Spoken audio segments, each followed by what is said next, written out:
गौतम अदानी जी की नेटवर्थ सिर्फ $9 बिलियन थी 2020 के अंदर, बट सिर्फ 2 साल के अंदर ही वो दुनिया के थर्ड रिचेस्ट इंसान कैसे बन गए, वो भी $143.1 बिलियन की नेटवर्थ के साथ। इनके अदानी जी का पूरा एम्पायर सिर्फ एक बबल है जो कभी भी फुटकर गिर सकता है जब सरकार बदल जाएगी। चलिए इस पूरी कहानी को समझते हैं इस वीडियो में। तो देखो, हर बिलियनर की जो नेटवर्थ होती है ना, वो उसके लिस्टेड कंपनीज के स्टॉक प्राइस के ऊपर डिपेंड करती है। अगर स्टॉक्स का प्राइस बढ़ गया तो उसकी नेटवर्थ भी बढ़ जाएगी, एंड अगर स्टॉक्स का प्राइस गिर गया तो उसकी नेटवर्थ भी कम हो जाएगी, राइट। एंड अदानी सर इस चीज को अच्छे से जानते हैं, इसीलिए वो अपनी जितनी भी वेल परफॉर्मिंग कंपनीज है ना, उसको एक के बाद एक स्टॉक मार्केट पे लिस्ट करवाते जा रहे हैं, जिससे उनकी नेटवर्थ बढ़ती जा रही है। क्योंकि अदानी ग्रुप का नाम सुनते ही और अदानी जी की मोदी जी के साथ अच्छी दोस्ती होने के कारण जनता अंधाधुंध पैसा इन्वेस्ट करती है अदानी ग्रुप की सारी कंपनीज में, बिना उनके फंडामेंटल्स देखे हुए, जिस वजह से इन सारी कंपनीज के स्टॉक प्राइसेस स्काई रॉकेटेड हो जाते हैं। एग्जांपल के लिए आप अदानी टोटल गैस को ही ले लो। मार्च 2020 में इस स्टॉक का प्राइस था सिर्फ 82 रुपीज पर शेयर, बट आज स्टॉक का प्राइस है 3448 रुपीज पर शेयर। मतलब कि जहां पे सब लोग 18-20% का रिटर्न एक्सपेक्ट करते हैं कंपनी से, वहां पे अदानी की सिर्फ एक ही कंपनी ने 4204% का रिटर्न दे दिया, वो भी सिर्फ 2 साल के अंदर ही। अगर आपने मार्च 2020 में स्टॉक में सिर्फ 10,000 रुपए भी इन्वेस्ट किए होते ना, तो वो आज हो जाते 4,20,000 रुपए से भी ज्यादा। एंड ये सिर्फ एक कंपनी की बात नहीं है, अदानी जी की जितनी भी लिस्टेड कंपनीज है ना, जैसे कि Adani enterprises, Adani transmission, Adani ports and logistics, Adani green etcetera,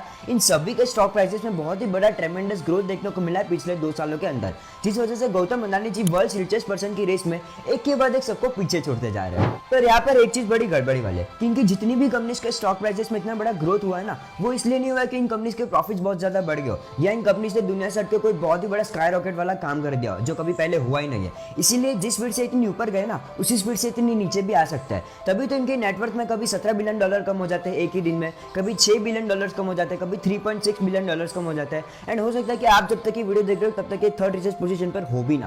पर अदानी जी की सक्सेस के पीछे एक सबसे बड़ा रीजन है डाइवर्सिफिकेशन। अदानी जी डाइवर्सिफिकेशन में इतना बिलीव करते हैं ना कि ये अभी शॉपिंग पे निकले हुए हैं। जिस भी सेक्टर में उनको अपॉर्चुनिटीज दिखते हैं ना, उस सेक्टर की कंपनीज को खरीदकर उस सेक्टर में भी अपना हाथ पांव जमा लेता है। लाइक रिसेंटली उन्होंने ACC cement and Ambuja cement को अक्वायर कर लिया। उसके बाद उन्होंने 6 एयरपोर्ट्स खरीद लिए, इंक्लूडिंग मुंबई इंटरनेशनल एयरपोर्ट।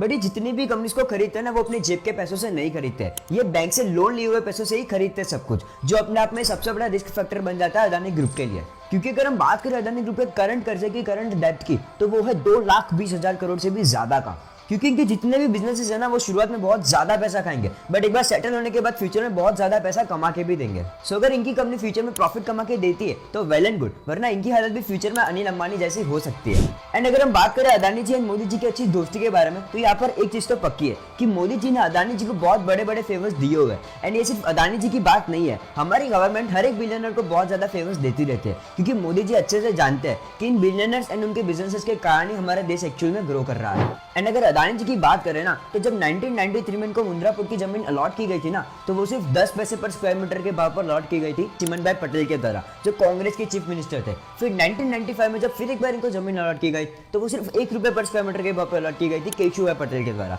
जो बीजेपी के चीफ मिनिस्टर थे। एंड फिर जब मोदी जी आए ना, तो उन्होंने भी सिर्फ 15 रुपए पर स्क्वायर मीटर के भाव पर इनको जमीन अलॉट कर दी थी। सो इनको बहुत ही सस्ते दामों पर जमीन मिली हुई है पास में, नो मैटर किसकी सरकार है। सो अगर फ्यूचर में मोदी सरकार ना भी रहे ना, तो भी ये तो अपना बिजनेस करने वाले, क्योंकि मोदी सरकार से आने से पहले भी ये अपना बिजनेस कर रहे थे, एंड उनके जाने के बाद भी ये अपना बिजनेस करेंगे। क्योंकि गौतम अदानी सर है प्योर गुजराती जैन, ये जो नई रूलिंग पार्टी आएगी ना, उसके साथ भी अपने अच्छे रिलेशन बनाकर बिजनेस करेंगे। So what do you think about Gautam Adani? क्या हमारे गुज्जू भाई दुनिया के सबसे बड़े रिचेस्ट इंसान बन सकते हैं कि नहीं बन सकते हैं? कमेंट करके जरूर बताना। एंड इस वीडियो को लाइक करके इस इंस्पिरेशनल स्टोरी को अपने सारे फ्रेंड्स ग्रुप में शेयर करो, फैमिली मेंबर्स को दिखाओ, because as an Indian we should be proud of him. And ऐसे और इन्फॉर्मेटिव बिजनेस स्टोरीज के लिए फ्रेंड्स इनको फॉलो जरूर करना। Thanks for watching the video guys.